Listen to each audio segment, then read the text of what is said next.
have with us here in studio local psychologist Dr. Amy Beth Taublieb, also my good friend. She is back with part 2 of what we started talking about last week, the psychology of adoption.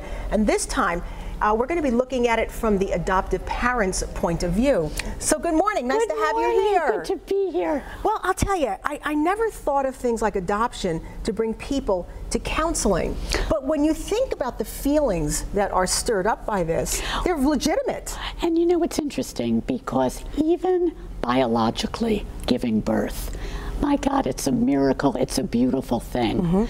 But that brings about all sorts of psychological, emotional struggles. Right. Then take the idea of not biologically giving birth, but adopting, which again is a miracle in and of itself, a beautiful thing, but it brings about so many feelings and issues. Why do I have to adopt when my sister gave birth to 15 kids? When I adopt, am I really second best? Feelings of inadequacy. How can I be a parent to somebody else's child? How will this child fit in to my nuclear family? A lot of times individuals adopt who have their own biological kids. Or how will this child interact with the extended family, cousins? What if down the road this child decides, I want to find my biological parents? Even stepping back, when do I tell him? Do I tell him?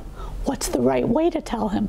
So there are so many struggles. And the last time we spoke about this, we talked about it from the biological point of view, the biological mother's point of view, and that was fascinating.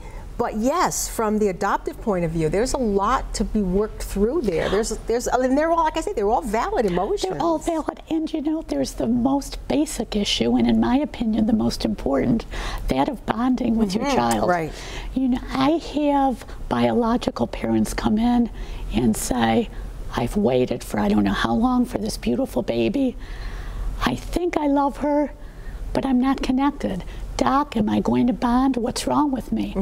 Well, think about what happens when you go through all the paperwork, the financial burden, the interviews, the psychological assessments, on and on and on. You get your child, and then it's, I'm not sure if I love. I know I should. And you feel so guilty. And what's difficult here is that many of these feelings are not feelings that are commonly discussed. So when people feel them, the first thing they think is, what the heck is wrong with me? Right, that's right. What's the matter? I've been given this gift. Why am I feeling anything but pure love and happiness? Definitely. And then what happens is they keep these feelings inside and they struggle when it's not necessary because they feel weird. They feel like something's wrong. And I would imagine that this could happen at any time in the process with that child. It doesn't always have to be when it's a baby.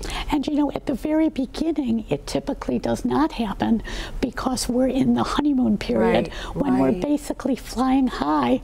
We got what we wanted.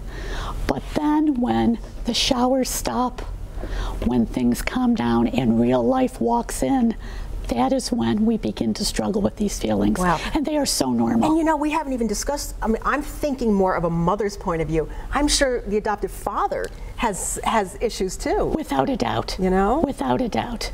The same, and you know, those issues are more the same than they are dissimilar. The same issues of inadequacy, bonding, love. What about a potential sibling? That's interesting.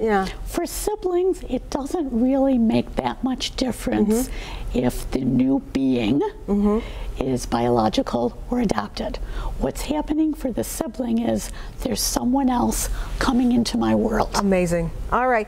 Dr. Amy Taublieb, fascinating information. We want you to know that you can reach Dr. Amy at her office. If you find that this is extremely helpful to you, give her a call at 834-1505 or log on to dramybeth.com or email her at drtaublieb@aol.com.